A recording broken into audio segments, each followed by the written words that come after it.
Good evening, everyone. Oof. Hi, Okay, everyone. you can hear me? Can you hear us well?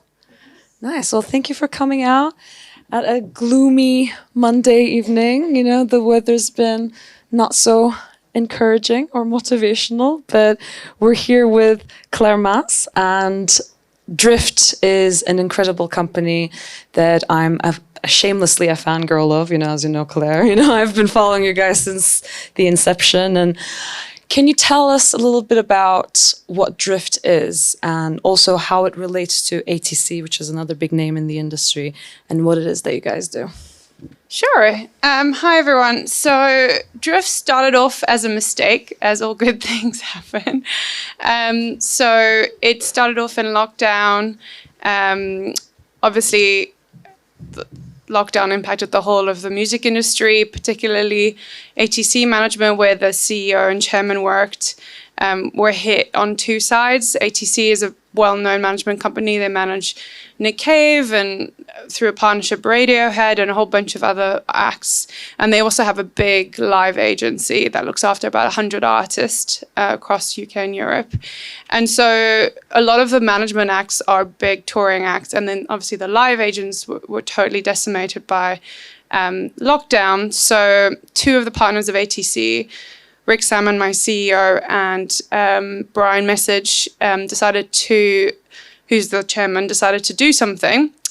So Rick at the time was managing Laura Marling, so they thought, okay, Laura's just cancelled a big tour. Let's do something about it. Let's put on a show. And they had her play at Union Chapel, and it was live streamed, and it was a ticketed live stream, which live streams have been around for a very long time. We definitely didn't pioneer that in any way. But a ticketed live stream was something quite new. Most live streams at that point were free. Everything was being used as promo and for eyeballs, but no one was trying to actually make a business model that would not be predicated on ad revenues. So that did really well, and they had no idea how many tickets they would sell, but they sold a lot, and they got a huge amount of press. And then Nick Cave did a show, Nally Pally, live streamed as well, and that was ticketed, and that was about 35 to 40,000 tickets that were sold. And Rick and Brian looked at each other and said, okay, there's a business here. We didn't ever expect to be selling that many. And so Drift was basically created. Up until that point, it was just part of ATC, but they wanted to be able to work with artists and managers that weren't part of ATC. So my little company Drift was born then as a separate company. I was the first hire outside of ATC, first as the head of marketing, and then stepped up as COO about a few months later. So that's how we were created. Wonderful. And I mean, a lot of things happened during the pandemic. And how do you think the live industry has changed during the pandemic? And now that we're in, hopefully, the post-pandemic industry, how do you think it's going to move forward afterwards? Yeah, of course. No one really knew what would happen and how we would adapt. I mean, I actually remember that I'd known Brian for a really long time and Rick for a couple of years. And I remember when they called me and said, "Oh, we've always wanted to run a business together or work together in some capacity." And they called me and said, "We've got this live stream business. It's brilliant. We finally have something we want you to help on." I was running my own marketing business at the time. And they said, "Well, come help us, come join us. We'd love to take a few hours of your day." And I just thought, live streams sound lame. There's no way, absolutely not. It's going to be short term, it's going to be a blip. And then the minute that people are back, this whole business is going to sink. And so I was like, okay, thanks. But because they were, good partners and friends of mine, I thought, well, I'll keep an eye on it. And then when I actually watched the live streams and saw what they were doing, I realized that what they were trying to create and what Drift stands for was very, very different to what everyone else was doing out there. And I knew that there would be a long-term demand in it because the quality and the way it was shot and kind of the production values and the way of bringing the audience in was different to anything I'd seen and kind of was worth its weight and its time for a fan. And so luckily, we are probably one of the only companies that have survived the lockdown. We had a lot of competitors in lockdown, a lot of people with really big checks, like like throwing money at artists that we were pitching with, which was really disruptive for us because they were just throwing around crazy money, and then they all went bust because they were throwing around crazy money, but they also took a couple of deals off us, which was slightly irritating because we were trying to be sustainable about it. But most of our competitors have passed now, and we do still have a few, but most of them are actually moving away from music. And so we kind of remain as one of the only ticketed live stream businesses. I'd probably say there's one or two who are still around and still proving that the format has value. So even this year we had three really massive standout shows. One of our best ever selling show, we did Little Mix's last ever live show in May. That sold 85,000 tickets, which is a pretty huge number. We did 60,000 digital tickets and 25,000 cinema tickets, because we also distribute in cinemas. And so when you see a number like that in a normal kind of day-to-day with an audience in the room, I mean, it was at the O2, so the O2 is obviously a 20,000 cap venue, and we did 85,000 on top. So that's just insane. And if you think that 3 or 4 people watch a live stream at home, as we see by all the tweets and photos we get sent, we basically 10 times the venue capacity online. So it's just a no-brainer, really. I don't understand.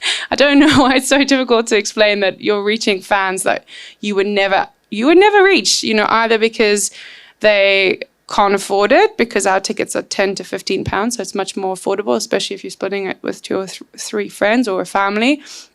The artists you might love might never get to where you live. Time reasons, you might have a family and you don't want to pay for a nanny and all of that, or you can't literally get your hands on the tickets that we saw this week with Taylor Swift, because it's very hard to get tickets to a show. So there's so many reasons why people might want to do this on top of also going to see tickets. We never see ourselves as a replacement for live. People who watch our shows often comment that they were at the show the night before and wanted to see it again, or are going to go see the show the next week, or how much they want to buy tickets, or all the fans are talking about also buying live tickets. So it's not like we're trying to eat anybody else's cake. It's very much collaborative, and we work with the whole industry around it. But yeah, we still think there is a business case for what we do, and the numbers seem to prove it so far. So absolutely. Yeah. And I've read your article on Music Ally, which was titled, I think, that live streaming is here to stay. And I know so many people in the live industry who were so skeptical towards the format, because they were thinking, nobody wants to pay money to watch something at home, but you've proven them wrong. And I was wondering, because you did say your business came out of necessity. Do you think it's a temporary business, or is it just the natural next step for ATC Live? And if that's the case, what is your unique selling point? Like, what is the thing that you do differently than other live streaming companies? So just for full transparency, so we're no longer owned by ATC. ATC was our birthplace, and they are still our shareholders and our dear friends, and we still work out of the same office, and they'll remain our partners for forever. But we also have Beggars as a shareholder, and also Deezer as a shareholder. And Deezer is now actually the biggest shareholder, but we are an independently owned company. So Driift is its own thing and isn't owned by anyone, and will remain agnostic across the board. But yes, so we wouldn't say that's the future of ATC Live, because that's a separate business that Alex runs, and he does an amazing job, and they're a great business, but it's slightly different. I think the future for us is we'll keep adapting and changing. So we do 3 different types of shows at the moment. We do tour shows, so we'll live stream an already existing show. We do creative shows like we used to do in lockdown, which is we'll film in a really interesting location which you can't have an audience. So we filmed in the Natural History Museum with Dermot Kennedy. We filmed in Shakespeare's Globe with James Bay. So something really creative where there's a lot of movement, where because there's not an audience, you can do all these things. You can have different people coming in and out of it. So that's a different format altogether. And then we also create shows from scratch. So The Smile in January, which is 2 of the members of Radiohead and Mike Skinner, not Mike Skinner, that's the Streets. I've just blanked the third member, but he will come back to me. We built something from scratch on that one. So we actually custom built we took the venue, which was Magazine, and we custom built the entire setup for the show. And so we sold digital, physical tickets, as well as I said, we did a cinema release on that one. So sometimes we are actually the physical promoter as well as the digital and the further distribution. So those are 3 types of shows we're doing already. But we're also growing in terms of partnerships. So we have a partnership with the Tate now, so we're going to do some shows in there. We're looking at non-music, so we're speaking to theatre, we're speaking to comedy. We're also looking at just speaker a series and a whole bunch of different things. I think we'll always stay in music, if I'm honest, because that's where we will come from. Most of us are from the music industry, but I think we'll just continue to adapt. We just don't ever know. I mean, honestly, every 3 to 6 months, I'm like, I have no idea what it's going to be like then. We just try it out and see what works and what doesn't, and what lands and what doesn't. But what we do know is our average watch time is 55 minutes, which nobody else has that type of engagement in, at least that I know, in digital, in the music industry.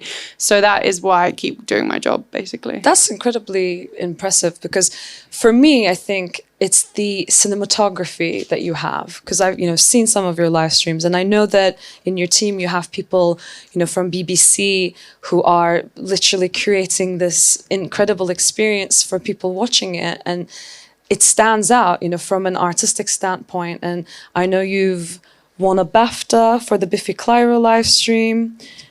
Yes, we won that yesterday, which was the Scottish BAFTA. But thank you. And we've won another BAFTA for our Glastonbury stream as well. So we've actually won 2 BAFTAs, which is amazing, and a Royal Television Award. So we didn't ever imagine that would happen. Wow. So yeah, we're very pleased with that, but thank you. Well, now that we're on the subject, yes. Because I feel like this the is a big G word. Yes, the big G, the Glastonbury. Often in the music business, we hear a lot of success stories, and I'm the kind of person who gets inspired by stories of failure or, mishaps or unplanned disasters. And I feel like we don't hear about those things often, because how you rise from that is the most important thing as a music industry professional a lot of the time. So in the Glastonbury live stream, you had a mishap.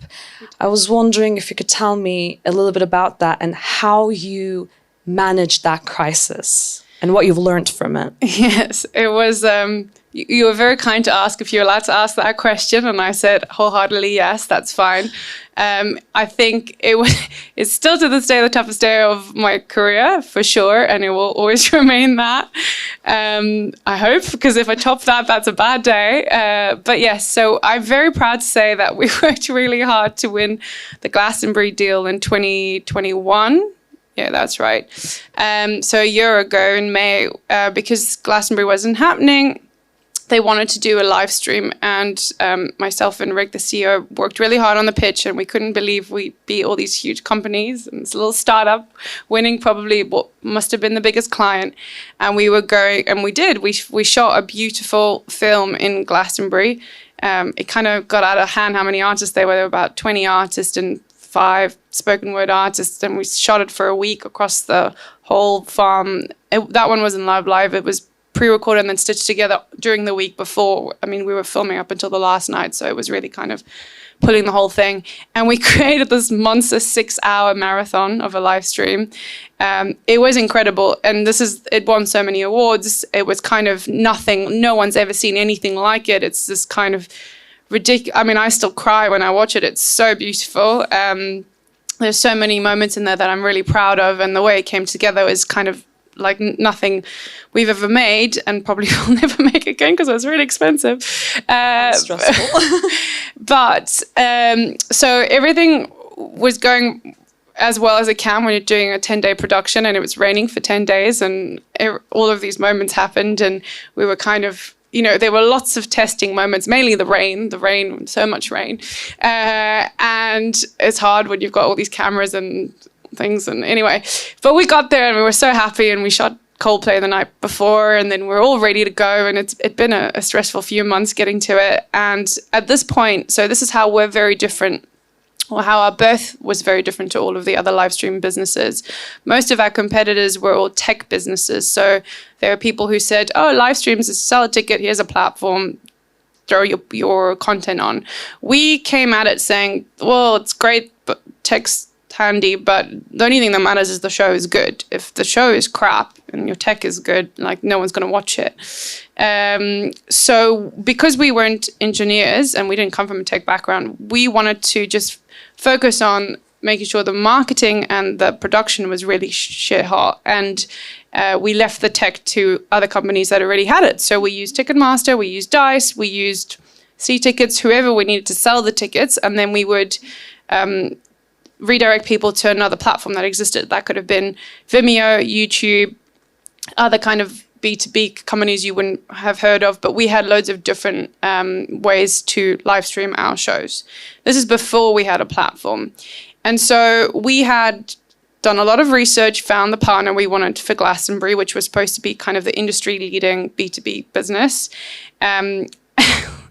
And so, and I won't name names because I can't, but basically one part of the chain of the platform failed on the day. And it was quite a horrible thing that happened. Is the reason they failed is we had done an external audit on it to make sure there wouldn't be a break.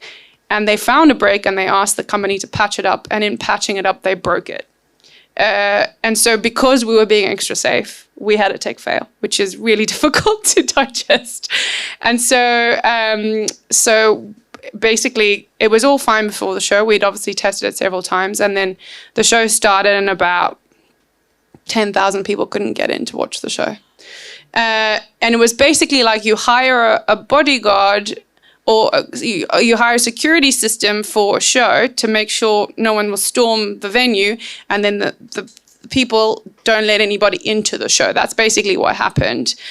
So our show was playing, the player was fine, the people who could get in were having a great time, but Twitter went on fire and basically people lost their shit a little bit. Sorry, I don't know if I was allowed to swear, but I am swearing already. And they thought you were responsible for it. Yes, and everyone wasn't in your control, right? Well, I mean, I always say, it was our responsibility in the sense that Glastonbury trusted us. We were providing it. We vetted all these people, and at the end of the day, I take full responsibility for what happened that day.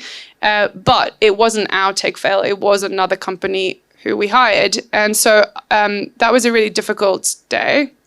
And we dealt with it the best we could, and we gave people refunds, or we let them watch other ones. And then they had there was lots of things that we did to try and make up for the disruption, but still the disruption had happened. And by the time we fixed it, it was very far into the show, even though we tried to address it. And it was a really, really difficult moment. And the best thing we could do was just apologize and do everything we could to make it up to everybody involved. I'll never forget that moment where I was standing with like two of the guys at Glastonbury, because I was on the farm with everybody and going, well, I'm really sorry. I know this isn't good enough, but I don't know what's currently happening. My CEO is speaking to the platform on the phone. Should we draft a tweet then? And then I was like, okay, we're having technical issues. Please bear with us. And that's the only thing I could do. Literally, that is the only thing I could do. And we just did the best we could. And it was a really difficult time. And it almost killed the business. How long was the disruption for? For over an hour. So a really long hour of my life. And we came up with so many solutions, and then they kept breaking. And, I remember the tech company saying, just tell everyone to clear the cookies and then it will work. I was like... Do you want me to tweet clear your cookies? I will get crucified. Come up with another solution, please. So yeah, it was a tough time. But off the back of that, we realized, okay, the plan was always that we would eventually have our own tech solution, but obviously that sped that up very quickly. And so off the back of that, we did a round of investment with Deezer, and that's how we kind of found our tech partner, which we first dated before we married. And so did a few shows with Dreamstage. And then very recently, about 2 months ago, we announced that through another round of funding, we've actually bought out Dreamstage, and they are now our tech platform. So we now own our own tech, which makes everything a lot easier. Because now if something goes wrong, it is my fault, but I'm okay with that because I control it. So I'm very happy. But that just, I mean, congratulations on how you learned from that as well. And now you are creating a solution to make sure that that doesn't happen again. And yes, it just goes to show that, especially in the live industry, I mean, we can plan however much we want, but unfortunately you have a whole team of people, you have sometimes thousands of people involved in a project, and all of those stakeholders, you can't always control everything. no. It's very tough. And so owning your own platform or owning your own tech system, it's a good solution. But speaking of sort of, I guess, owning everything, it just reminds me of, Live Nation. And I am wondering, so I know that they've done a partnership with Veeps, I think, is that so?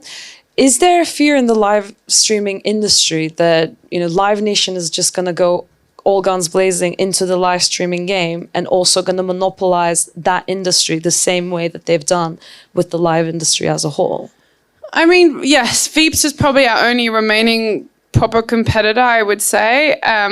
Look, I know the guys at Veeps, they're a lovely bunch, and I want live streaming to become something that is more understood and accepted. So if other people are out there doing it and doing it well, then that's great. And we don't need to be the only one out there. I feel very confident with how we're different and what we're doing.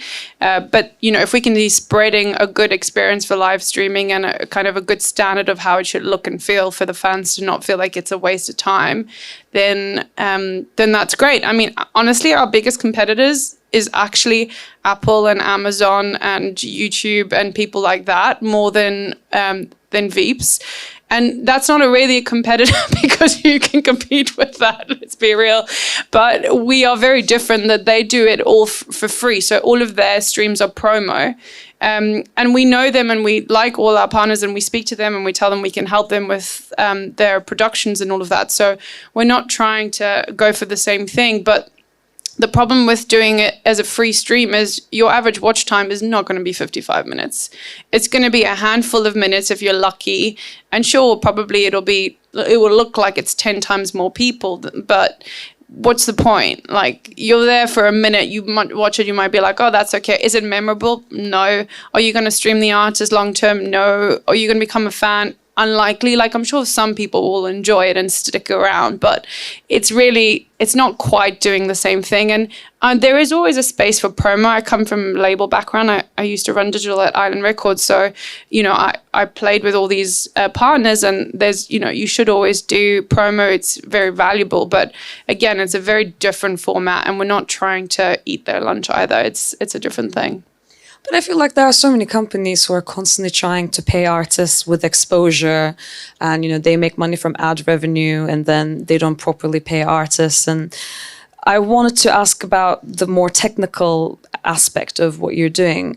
So how do your artists get paid when you are at a position where you're promoting and producing the show itself?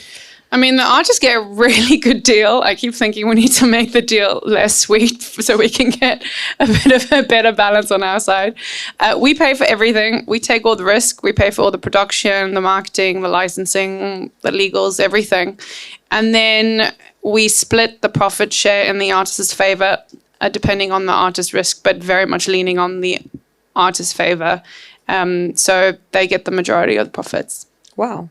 And what's the cost of putting something on like this? Because I remember during the pandemic, the Music Managers Forum had an issue with PRS where, they wanted to increase the licensing fee to put on a live stream. And that was around the time when, everything was live streaming because we didn't have tours. And all of the emerging artists that I was working with, they wanted to do their own live stream. And that was the only way they could make any money, if at all. Some of them weren't making money. They were just doing it as a way of communicating and engaging with their audiences, just to make sure that they're active and they can stay in the game. But then, PRS tried to increase the licensing fee to be able to put that on, which would have put so much pressure on the artist community, and they wouldn't be able to afford those live streams. So what happened now? What's the current state of those costs, and what what would you need to pay to PRS to put on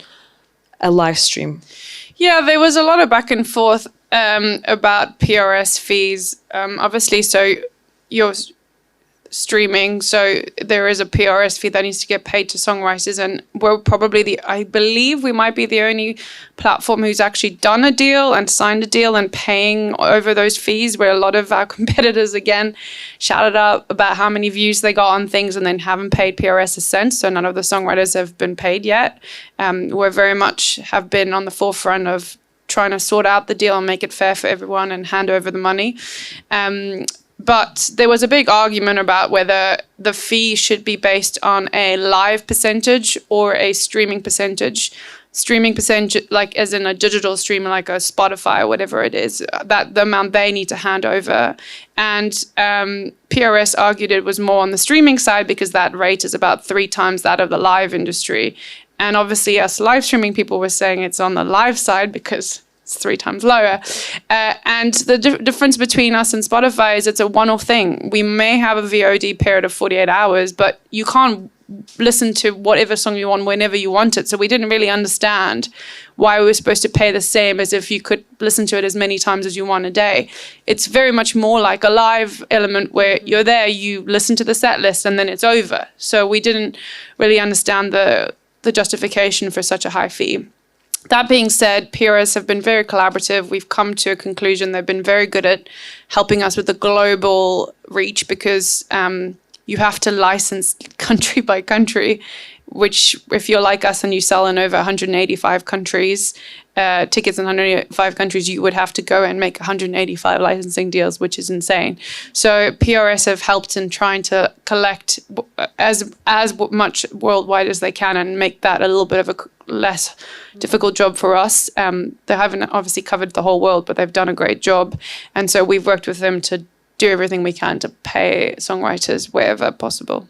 I mean, as you said, there are some delays. I mean, just like with anything else, I mean, I hear that sometimes it takes, 2 years to pay the songwriters after a big live stream even, but... Well, that's less in our control. So we'll pay, and then how PRS distribute it through their machinery, I can't comment. That's more like to do with their reporting batches, yeah.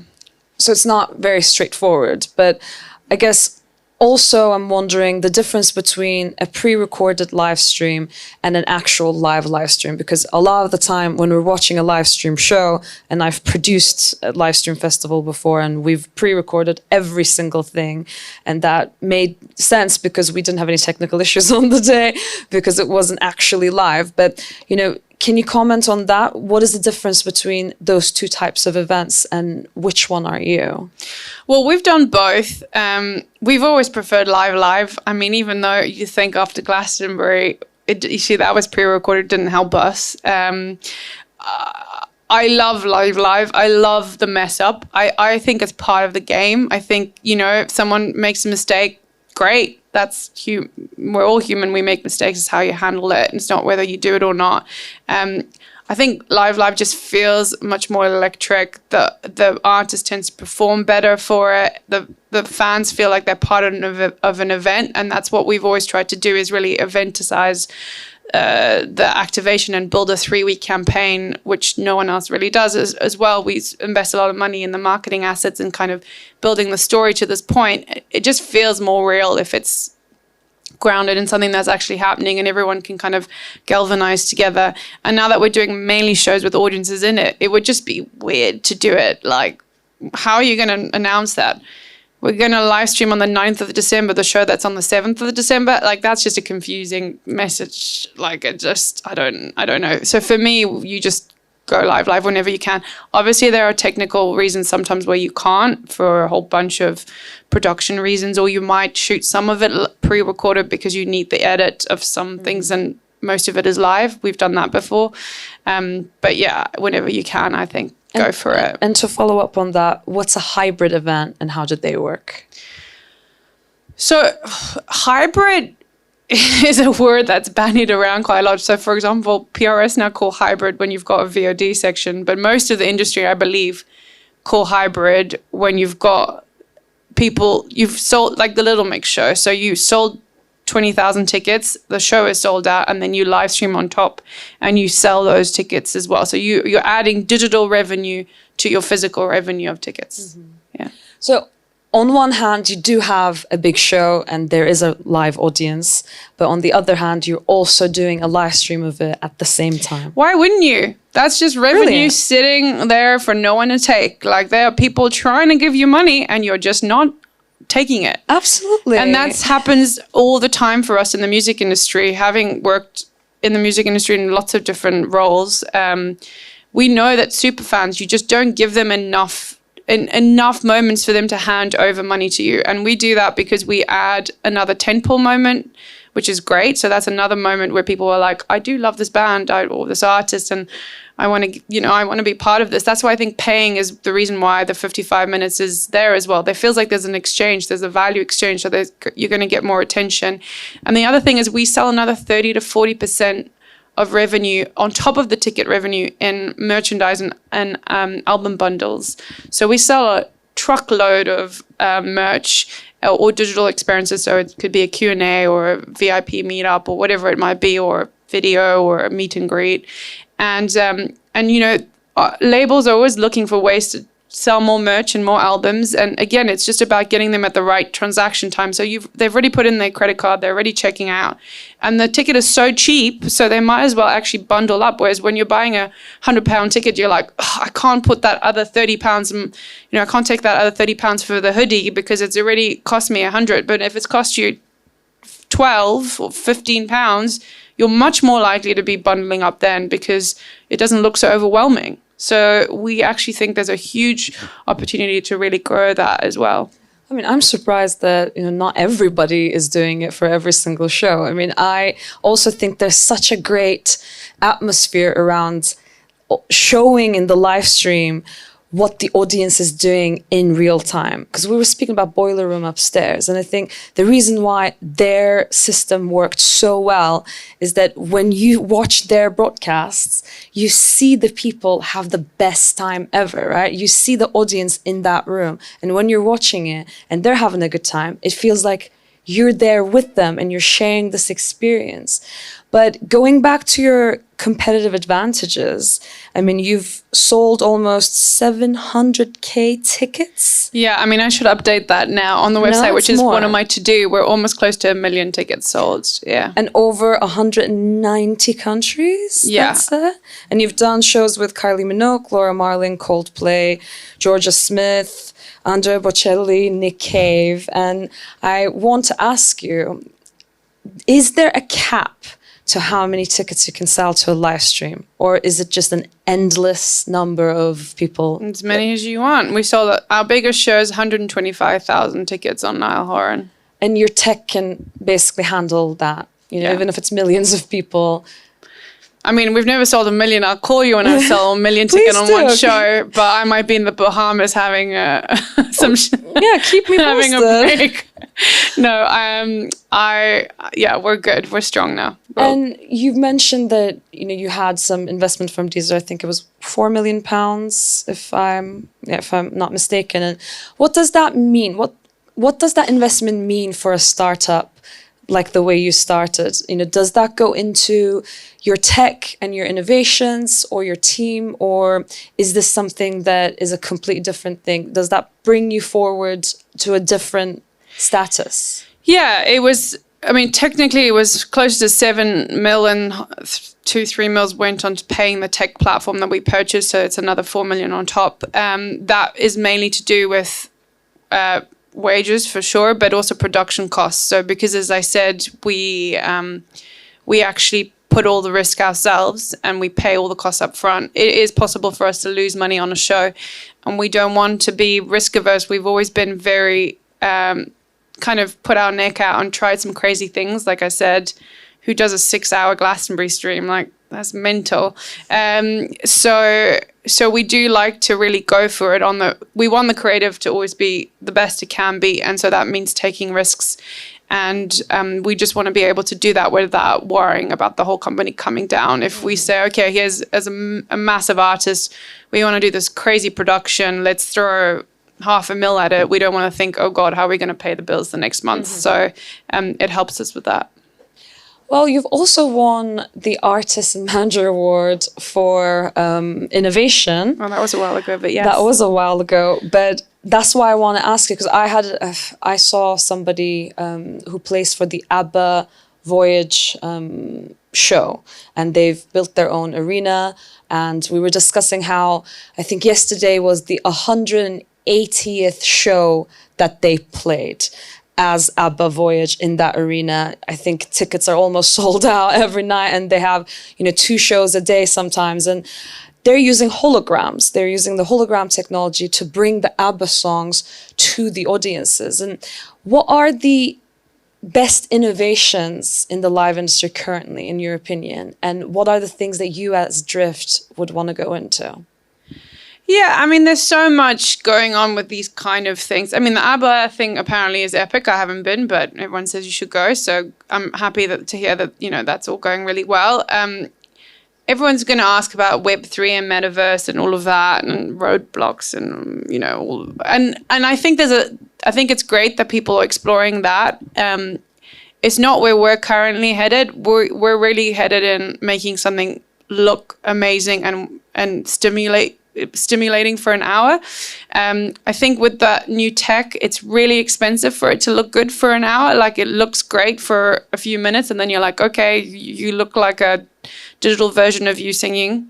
Maybe that's fun for 3 minutes. I'm not sure if that's really exciting for an hour. It might be. Maybe I'm wrong. I mean, the gamers love it, so good on them. But that's not where we're headed. I think we're always looking at new technology, but I think for us, it's just about finding partners and distribution and finding a way to establish live stream into what people expect for any important moment, that every important moment will look amazing and the tech will be super smooth and the experience of buying a ticket and watching it is really easy. That's what we're really focused on.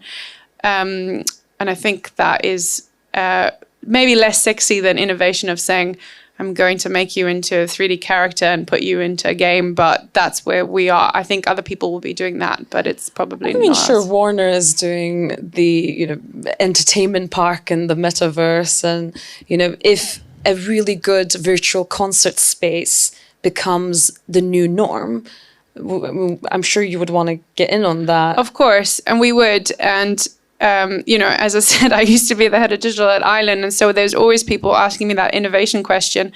And I always think the music industry doesn't even do the basics very well. So I'm like, let's do the basics really, really well. Like the stuff that everyone is using, that everyone has access to, that everybody understands. Like I'm trying to get mass market. One of our competitors was, well, not really our competitors, but Melody VR was someone that were talking to me for a long time when I was at Island, and I was always like, call me when it's mainstream, because before that, it's not my job to develop that, right? I'm like, I want to get to the fans and I want to make sure that they can all access it, and so that's what we focus on.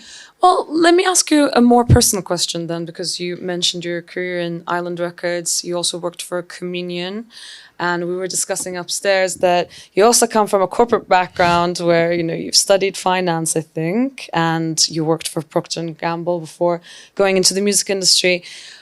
How have those different things that you've done benefited you in your current career? And more specifically, how is the live industry different compared to the recording industry? So my career is a bit of a weird one. So I fluttered about, I guess. So I'm French Italian, but I grew up all over, and I went to school in Union, South Africa. And when I was in South Africa, you don't really think you're going to have a career in the music industry, if I'm honest. It's not such a viable career. It is for a few, but you kind of don't think about it as much as you would if you live in London, and that actually feels like a very viable career. So I studied finance. I worked at a bank. I hated it. I worked at Procter & Gamble in Geneva. I hated it. And I kind of thought, gosh, while I was trying to figure out, I knew that wasn't right, but I didn't know what was right. I landed up DJing and throwing on, Lana I didn't know that. I put parties on in my house so much that my neighbors said they were going to kick me out. So then I had to learn to DJ so I could do it in a public space. And then I had this blog because I wanted people to go to gigs with me and no one liked the same music. So I did Song of the Day and I would send out these recommendations and I asked people for their favorite songs and make an Excel sheet and then work out which songs to send them based on their taste. And basically it was just so keen and dorky. I love an Excel sheet. Eventually my friends were like, you really should be doing music. And I was like, oh, I'll think about it. And then I signed up to all the music industry newsletters and started reading up about it and then bought every book that I could on music law and all of that. So I basically probably do what you guys are doing, teaching them for myself, but in a really hard way. So like trying to put it all together and what was this and what was that. And eventually I got the guts or saved up enough money and got the guts to quit and move to London. And I wanted to be an artist manager, which I was. And that's actually where I met Brian, my chairman, who gave me my first internship, second internship in the music industry 10 years ago. And now I run one of his businesses. So that's really funny. It's kind of come full circle. And so, so I started as an artist manager and I was managing kind of baby bands and was hustling, trying to get a paid job. Couldn't, if it worked out, gosh, there's no money in this. I need to somehow make some cash. And fell into digital by mistake. I was working at Music Ally. They said there was a job going. They wouldn't tell me what the job was. So I came in for a blind interview looking for someone to train digital. And I was like, well, I don't know that much about digital, but I'm a fast learner and I'm really good at public speaking because at the time I had put on some TEDx and I'd always done public speaking. So I was like, look, I've got the skill. Lots of people can't present. I've got that down. You just got to bear with me while I teach myself digital. So in 2 months, I kind of taught myself how to do digital, which was weird at the time. This is 10 years ago, so there wasn't as much out there, and just tested it out on my baby bands. And then did that for 1.5 years. And then Communion, I had built a relationship with the guy who runs it there, Jamie, who's a lovely man. And he called me up and said, we're looking for someone to run digital. And that's how I learned about the live industry, actually. So I was running digital for a small indie label and a promoter and was learning how you could kind of sell tickets and promote an album at the same time, and was booking all the ads myself and learning how to kind of do the things I used to go on stage to tell people how to do, really. And then at some point, Island came knocking and asked for me to run their digital department. So I moved on to that and did that for a couple of years. And then just before the pandemic, I ran my own marketing business and digital business and ran campaigns for a whole bunch of different artists and Apple Music. They have a company called Platoon. I was helping them out.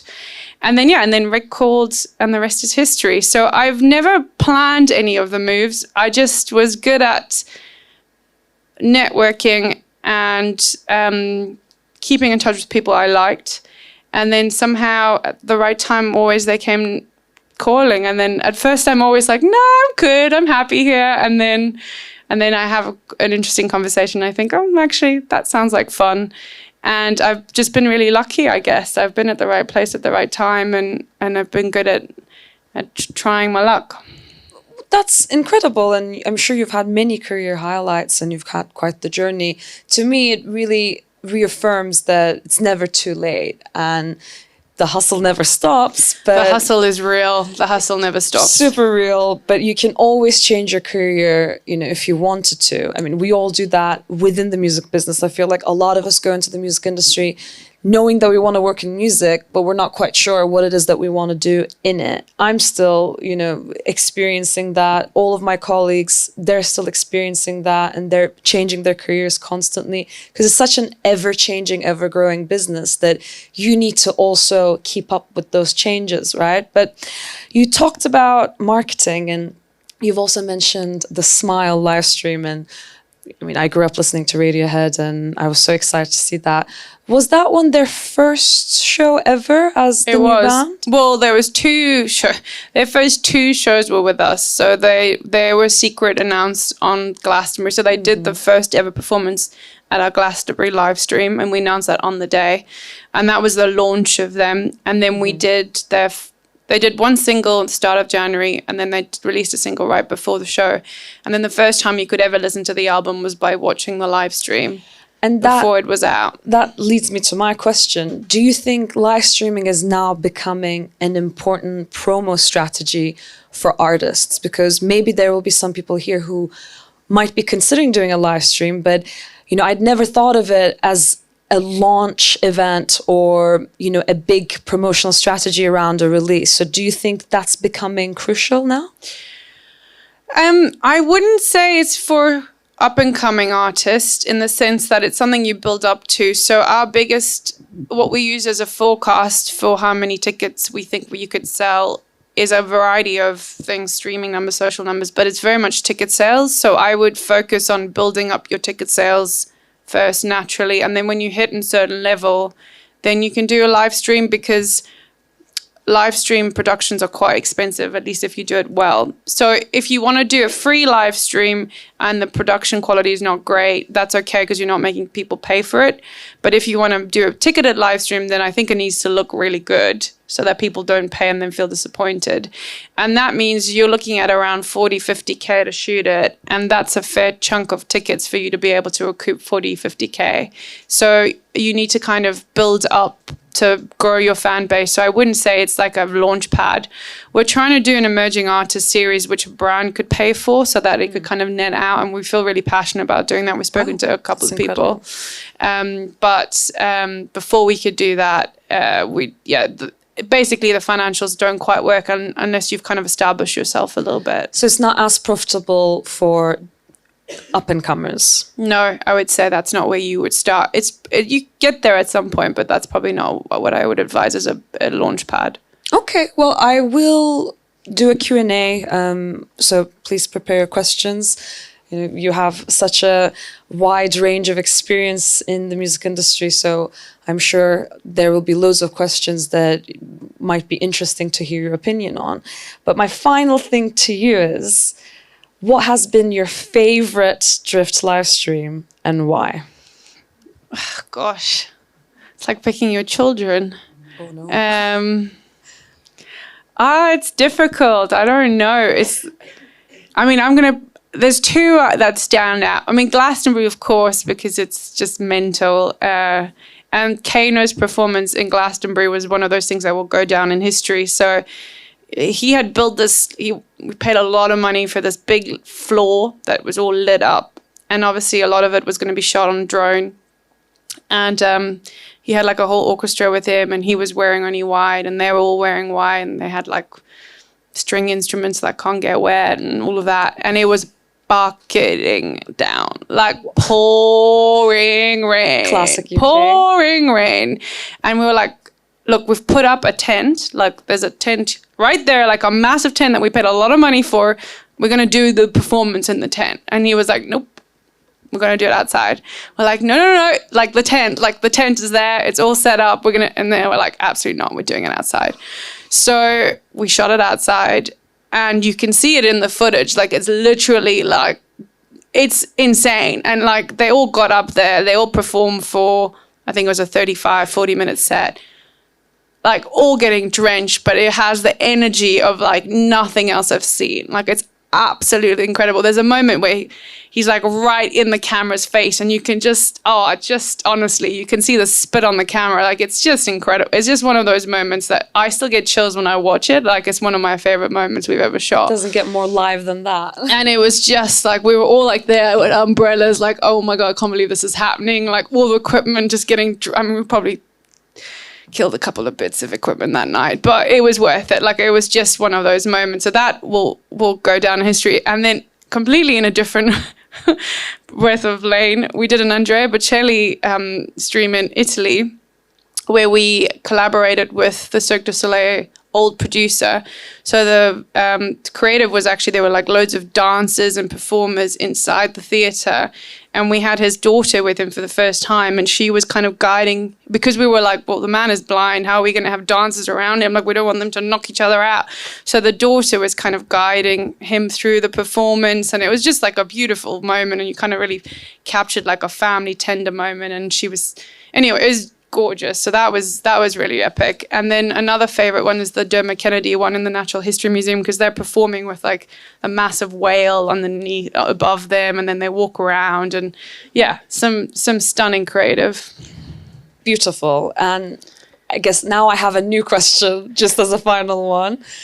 You know how Fever and so many other companies are putting so much emphasis on location scouting, and you've mentioned that a lot of your live streams have had special locations. How important is the venue when you're curating these experiences?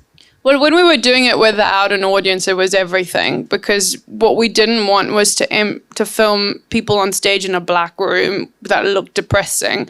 We were like, okay, let's make the negative our advantage. So we don't have an audience. What cool things is that? What kind of cool opportunity does that bring? So it was really important in that moment. Now, obviously, if we're shooting a live show that already has a venue defined, then we'll think about something else. How are we going to bring it to life? What's the story? What's the emotion around it? Why is it important? So I guess it's less now, but in lockdown, it was extremely important. And can we watch these live streams back? Is it open to one the time only, public? isn't it? That's the whole beauty of it. It's there and then it's gone. Perfect. So the value is also that exclusive experience. It's just there for that moment. It's a moment in time, just like a live show. And either you're there or you miss out. Wow. Brilliant. I think that's a beautiful note to end on. Thank you so much. Claire Mass, everybody. Thank you. Whew. That was great. Let's do a Q&A. Who wants to ask the first question? What do you do when if someone like screen records the live stream? What's the thing? Good question. We're creating some text so that you can't. But while we don't have that, we have takedown notices. So on YouTube, you can just block it automatically, and the other ones you just send a couple of rude takedown notices. Well, no, they're rude. We're trying to be polite. Well, that's the IP that you're creating, right? Yeah. So yeah, I won't get into rights because it gets complicated, but we license the rights, so we kind of own it. Yeah. Anybody else? So can we hire you to do a live stream? Hi. Hi. Yeah, can we hire your services to do a live stream? We have an event coming up in April in Montego Bay. We're always happy to have a call about it. I would need to know a bit more to know whether it's something that we could do or not. We always help people, no matter whether we do it or not. We try to be a friendly bunch. So if we can't do it, we'll point you in the right direction. But yes, it is possible. The live stream events, you sell the tickets less than the people that's actually attending the event? Yes. Okay. Yeah. So as I said, our tickets are normally between 10 and 15 pounds, sometimes 20 if it's a premium product. But yeah, I imagine the show would be a bit more expensive than that. Is that a standard rate for live streams, do you think? Is that 10 average? to 15, or in lockdown it was 15 to 20, and then it's come down a little bit, so it's like 10 to 15, yeah. Okay. Good question. Anybody else? Hi. I just wonder, how is marketing and promotion of live streaming different than a live show? And can you share something about your audience? How are the demographics different? Is there anything specific about it?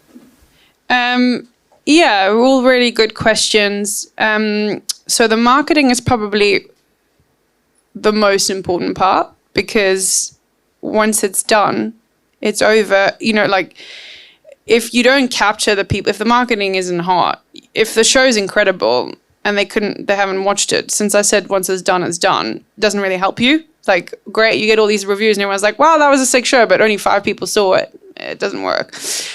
So you need to make sure the marketing is really, really hot up front. And the problem with using the word live stream is that there are hundreds of live streams all the time, but a lot of them suck. And there's only one word for it. And so everything is a live stream. You could be live from your bedroom with an unmade bed, and that's a live stream. It could be free or not, as I said. It could be 3 minutes or an hour or 5 hours or whatever it is. So the word live stream isn't really very indicative of what experience you're going to get. Whereas if you say, I'm playing Brixton on that night, everyone knows what they're going to get when they go to the show. So what we did, and basically what I came on to do when I first started, was to kind of establish how do we very quickly and very easily establish that what you're going to get looks great. Because that's the easiest way you can do it. If your marketing assets look really good, people think, okay, well, that's kind of the production value I'm going to get from the show. And if you can kind of get the right story and get the artist engaged and get all the marketing, all the people around the artist who are already doing marketing, so speak to local promoters, speak to the label, speak to the promo person, get radio and, radio plugins, whatever it is, get press on board, then you kind of grow the marketing pie, and everyone who normally is around the artist is also talking about the show. So it's different because the live show doesn't normally get that involved with the label, whereas I would sit with the label and say, okay, how are we going to market this for 3 weeks? And then I also sit with the live agents and say, introduce me to all your promoters, and how is the live industry going to promote this for 3 weeks? So I basically touch all of the people who touch the artist and say, this is something you need to get behind, and these are the reasons why.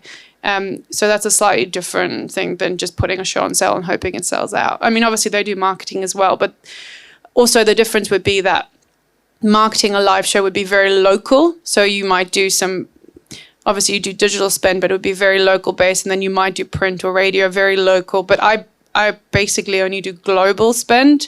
And so it's mainly digital because I can just bid every fan of yours online across the world. I just bid for them. And that's much cheaper than going country by country or city by city. Because every single live stream you're doing is different than the other, because you are obviously tailoring it and customizing it to the artist. Yeah. Maybe what you do can be called artisanal live stream or designer live stream, because it is different than the others. JD, you make the call. I don't know who raised first. Oh, well, sorry about that. Yeah, so my question is more about a business model for the tickets you sell.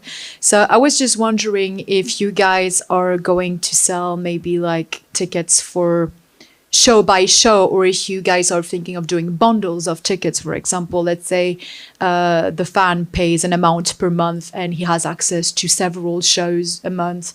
Is this a business model that you think could work in live streaming? Or would we have a problem like in Spotify where maybe artists are not paid as much as they would be?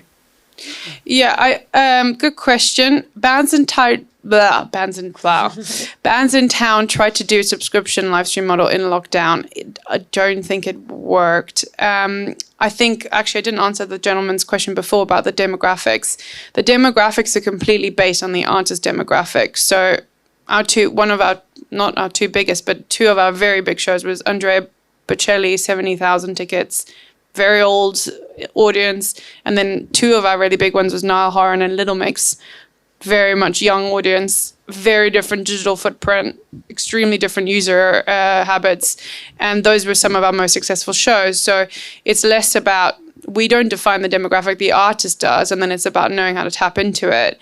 And so if you were doing a subscription model with those it'd be quite random. And until we start doing a lot more shows where you'd have lots of choice per month, which we just don't do. We've done about 40 shows to date in the last 2 years. I don't think that's enough shows to really warrant a subscription service. And let's be honest, we all have enough subscription services. I don't think you want to... The marketing is supposed to be the artist to the fans. We're not trying to be a brand. Like a lot of people, when you're doing an Apple activation or an Amazon activation, the fans know you're doing this for Apple. You're doing this so you don't force us to choose our streaming service. Now we're just doing promo that's based on DSPs. We get out of the way. We're like, this is not about Driift. This is not about our branding. This is not about our platform. We're not trying to be a data company or trying to steal your fans' information to then sell it on to marketers. That's not what we're in here. We're just like, this is a really beautiful show that the artist is involved in creatively, that they love, that they want to share with all their fans. And it's just the artist and the fans talking to each other. There's no one in the middle. There's no me trying to sell some iPods, lol, or there's nothing. There's just artists, fans, and that's it. And so then if you do subscription, and then it becomes about us, it's about get a Driift subscription. It's not about us. We're just trying to make the artist be in contact with their fans. Does that answer your question? Wonderful. Next one goes to Michael, and then the camera crew, our lovely, talented production team. Amazing. My question is to do with your funding round. How did you approach it? Because obviously you approached Deezer. Yeah. Like, how did you guys approach? We were quite lucky that we were approached by a lot of people in lockdown. Obviously, when you're a startup, unless you're very lucky, but you're a startup in a new business that doesn't exist, you will need funding because you're doing a lot of education as part of your business. So we're spending a lot of money like telling people what a live stream is, not even selling a ticket, if that makes sense. And so, but as I mentioned before, we were the only kind of content creators in the space. There were a lot of tech companies, but a lot of them didn't have the content we had. And so because we came at it from the music industry, we had all the contacts, and we thought like a manager, and we were creative like an artist because that was all of our background. And so quite a few of the tech companies were trying to either fund us or buy us out, if I'm honest. And we were just trying to figure out who would be the most beneficial partner. And obviously Deezer's part of a bigger, huge music group, and that just felt right. Like it's a tech company, and they had dream stages, and so just to understand how the funding worked, Deezer were funding Dream Stage, so they had a stake in that company. They funded us. The first round was based on the fact that we would have an exclusive deal with them, that we would use their platform. That made sense. We desperately needed a platform we could have a kind of a partnership with. And then the next round was that we bought the tech out. So now we own the platform. That felt really natural again, because now instead of a tech platform buying us out, we get to run the business and get to keep the control. So it's through a variety of conversations you kind of feel like, okay, you need a fair amount of money, but it's not just about the amount. It's like, does the investor want the same things as you do for the future of your company? Do they get it? Are they invested? Do you feel like, we love the Deezer team, they're great, but then at the same time, we're not a Deezer, we're not owned by them. We still want to have our own independence, and we want to be able to do deals with whoever we feel right. So as I say, we speak to Apple, we speak to Amazon, we're happy to work with everybody. It's just about what needs to get done, basically, to keep going. Hi. First of all, huge fan of your company, and especially, you've talked about it so much today, but the fact that you guys put the creativity and the uniqueness of live streaming first. So I wanted to ask, obviously you guys have a lot of kind of creative talent within the company. What's the kind of balance on any given live stream? How much, say, the director of photography, do you provide those for everyone, or is it a case of you find a director for this artist, or the artist maybe brings some kind of creative team on, or do you do all of it in-house? Great question. We have two producers in-house who have one is a hands-on producer, and another person is more like a head of production who has the network. So for every artist by artist, we would do a different approach. Most of the time we produce in-house, but then we obviously pick the crew artist specific, starting with the director, of course. So the directors might be either a roster of directors that we know very well and we know can shoot live, because not everyone can shoot live. It's a very specific skill. We use kind of the best in the game a lot of the time. So for example, Paul Dugdale, who directed Glastonbury and a few of our other shows, just won an Oscar. So, there's he's an absolute massive, or did he just win it or got nominated? Maybe he was nominated. I don't know if he won it. Did I say an Oscar? That's Yes. not right. I can't remember. We can fact check that later. That's not, is it? Did he get it? I should know that. But there'd be certain directors of a certain standard that we go to, but then we're also quite interested in, if the artist has a specific one in mind, then we would obviously work with their crew. And then we'll run the production. And again, we have a whole bunch of people that we go back to because we've done it, but we're always looking for new talent on that. But we've got a pretty good stable crew. But then we've shot in about probably about 10 countries by now. So we then also need local productions. Send your show reel. Anybody else? I think we have one final. Yeah, no? Well, it's too late, JD. One final. Make it quick. Okay. So thank you, both of you. Great questions, great answers, very helpful. Claire, I would like to take you back a little bit to when you started here in London. Coming from South Africa, you were a young manager, not a lot of knowledge, not a lot of funds. You were mentioning the money that you saved. Is there any advice that you can give for and your baby bands, of course, for a young manager in the same sort of position? How was that for you? It was really fucking hard. It was really, really, really hard. It was a hustle, I won't lie. I mean, if I didn't want it so bad, I would have probably quit multiple of times. That's my favorite question always is like, if you guys are, I mean, all this chat about, you're probably rolling your eyes like, 50K production, that must be nice. I remember what it was like when I didn't have any contacts and I didn't have any way, like I didn't know what I was doing. And it's what you do when you're struggling that will define your career, I think. So the advice that I would give if you're thinking like, how the hell am I ever going to even get anywhere? Like, how do I do the first step? The first step's always the hardest is what I would say. And so there are a couple of tips I always give students or people who are starting their career because it helped me a lot. And I kind of always, my dream is always just, even if you can help one person and then you just ask them to help one other person, that would be a good thing. So firstly, networking, so important. So I was desperate. I was literally seeing my bank balance go down every month. And I was like, Claire, you've got about 2 months left and then you've got to go back to finance.